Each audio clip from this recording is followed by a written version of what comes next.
মানে good morning and welcome back to my channel. আশা করি সবাই ভালো আছেন, সবাই সুস্থ আছেন। আমরা একদমই ভালো নেই। ছেলের পা কালকে সাইকেলে ঢুকে গেছে। ওর বাবা কালকে স্কুল থেকে আনতে যাচ্ছিল, স্কুল থেকে আনার সময় পিছনে বসিয়ে নিয়ে আসে। সেটা আমি জানতাম না, যদি জানতাম তাহলে বলতাম যে না বন্ধ করে দাও তো। হ্যাঁ একটাই পড়ুক, বন্ধ করে দাও। তো যদি জানতাম তাহলে বলতাম যে না সাইকেলের পিছনে বসিয়ে নিয়ে আসো না, ওর এখনো সেরকম জ্ঞানগম্য হয়নি।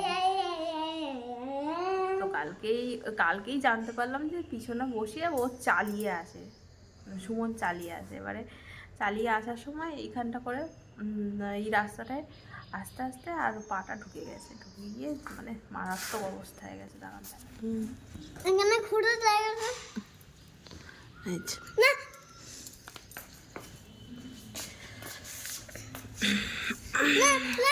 দাঁড়া, একটার পর একটা আমার ছেলেটার হয়েই যাচ্ছে। কি অবস্থা দেখছে। আগের দিন হাঁটুটা ছিঁড়ে এসেছে, এই যে স্কুলে পড়ে, তার কালকে এটা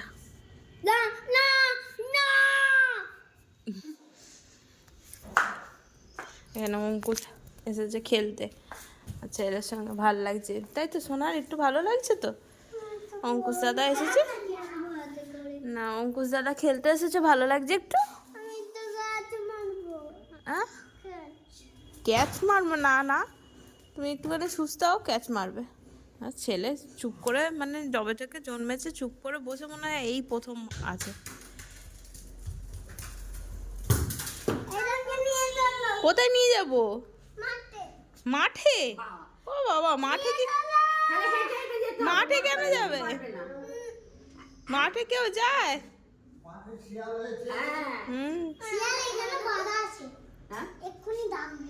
হ্যাঁ মাঠে কি করতে যাবি?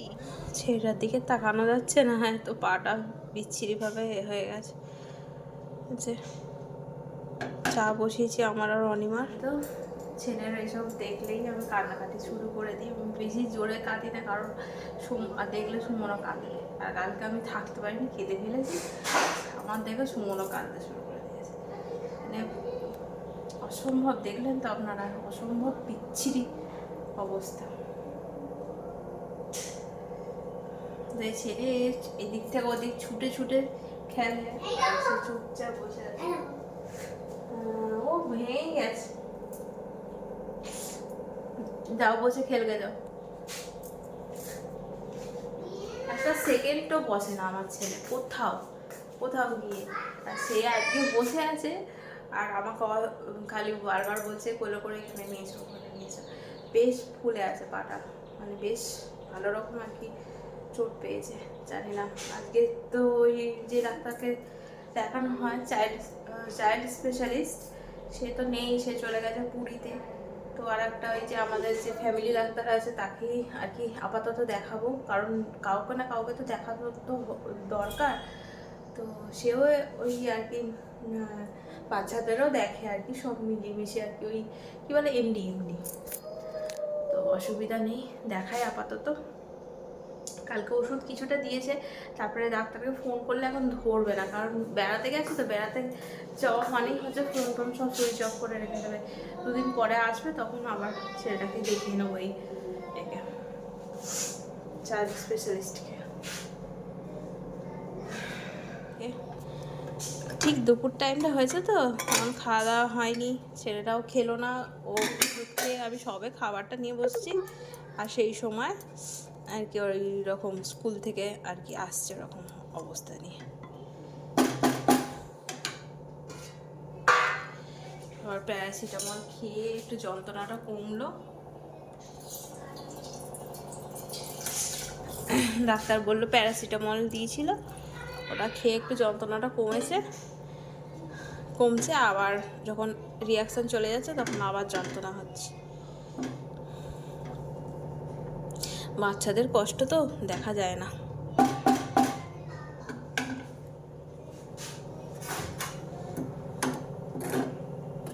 কি বলবেন বলুন। ওর ছেলে প্রচণ্ড বদমাইশ না, ওর এখনও সেই রকম সেন্স হয়নি। যে আমার রান্নাবান্না হয়ে গেছে, আজকে সোয়াবিনের তরকারি, ডাঁটার ঝাল, নিচে আছে ডাল, এদিকে আছে শাক চচ্চড়ি।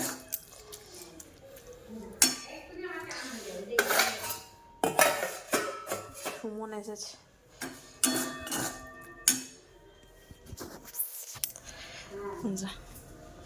বলছি মেয়ে কি চান করাবো কি করে গো? চান করাবো কি করে? চান ওকে এমনি জল ঢালতে হবে না গায়ে, গাটা ওই ভিজে গামছা করে না, মাথার গায়ে গামছাটা ভিজিয়ে নাও, ভিজিয়ে নিয়ে ওর গাটা মুছিয়ে দাও। কিছু ওকে এবার মাথাটাও তো ভিজে নেবে। তুমি আসো দোকান থেকে, তারপরে করবো চানটা, কারণ দুজনে মিলে না হলে হবে না। আচ্ছা এটা জানলাগুলো বন্ধ করে দাও, একটু বস, জানলাগুলো ডাক্তারখানায় এসেছি, শীতকাল ডাক্তার আমাকে দেখাতে করে। ঠিক আছে, মুখ দেখ না, বাইরে এখনো লোক আছে। কটার পরে বললো?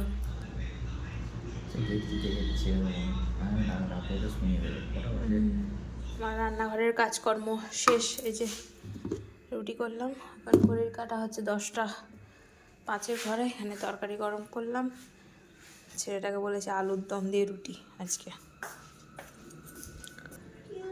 নাহলে না রোজ জিজ্ঞাসা করবে কি আজকে কি আজকে কি করে। একটাও লেখেনি, এই যে পড়া বইগুলো যে সরানো আছে, আপনারা ভাববেন না যে অনেক পড়েছে। লেখ লেখ লেখ লেখ করতে করতে ডাক্তারখানা যাওয়ার সময় হয়ে গেছে, ডাক্তার দেখাতে চলে গেছিলাম। এই যে এটা দাদু এনে দিয়েছে আজকে, ভালোই হচ্ছে। সব বই ছড়ানো আছে কিন্তু পড়া হয়নি একটাও। আজকে ম্যাডামকে আসতে বারণ করলাম, কারণ পা তো মুড়তেই পারছে না, কি পড়বে বলুন না। ওই জন্য আজকে দিনটা রেস্ট দিয়ে দিলাম, বললাম অন্যদিন পড়িয়ে দেবে, কালকে আসবে ম্যাডাম। চলো, তুমি খাবে না আমি খাই দেবো? হ্যাঁ, তুমি খাবে না আমি খাই দেবো? খাই দেবো না তুমি খাবে? খাই দিই, কারণ তোমার নন্না হাত। ঠান্ডা হাওয়া আসছে, বন্ধ করে দিই। আর ডাক্তার বলল যে একটু ওই মানে কাদা মাখা এতে ঢুকে গেছিলো তো পাটা আপনার চাকাতে, কারণ বাইরের গাড়ি সাইকেল তো সেখানে তো অনেক নোংরা থাকে। তো ওর যে সিচুয়েশানটা হয়েছিল, তো ও পাতে হাতই দিতে দিচ্ছিল না। ওর বাবা তখন কি করবে না করবে, ওর বাবা এমনিতেই একটু প্যানিক বেশি হয়ে যায়। তো সেই সময় আর কি ওই কাদা মাখা অবস্থাতেই আর কি মলমটা লাগিয়ে দিয়েছিল, বোরলিনটা লাগিয়ে দিয়েছিল, একটুখানি ধুয়ে দিয়েই, আর একটু ধুলে ভালো হতো, একটুখানি পরিষ্কার করে দিলে ভালো হতো। কিন্তু ওই সময় সবাই মাথা কাজ করে না না, তো সেটাই হয়েছিল। তো লাগিয়ে দিয়েছিল, একটু ইনফেকশন মতো হয়েছে, মানে সেরকম কিছু না, অল্প ইনফেকশন মতো হয়েছে। তো বললো ভয় পাওয়ার কিছু নেই, ঠিক হয়ে যাবে। এক্স রে করার জন্য একটা আমরা লিখে নিয়েছি এক্স রে, ডাক্তারও বললো একটা এক্স রে করিয়ে নাও। তো সেই কারণে এক্স রেটা কালকে করাতে যাব। আজকে আপাতত ওই সবই ওষুধ দিয়েছে ফোলাটা কমার জন্য, তারপরে ইনফেকশান হালকা হয়েছে, বেশি হয়নি। ওটার জন্য বললো যে আমরা বেশি প্রশ্ন করে ফেলছি বলে ডাক্তার বলছে যে অত ভয় পাওয়ার কিছু নেই, নর্মাল, এইগুলো ছোটোবেলা আমাদের অনেক হয়েছে, তো সেই নিয়ে অত প্যানিক হওয়ার কিছু নেই, ঠিক হয়ে যাবে। অত প্রচণ্ড ছটপটে, তো সেই কারণে। যাই হোক, আস্তে আস্তে একটা বড় বিপদ থেকে, মানে আজকে আর মনে হয় না ঘরে ফিরতে পারতাম।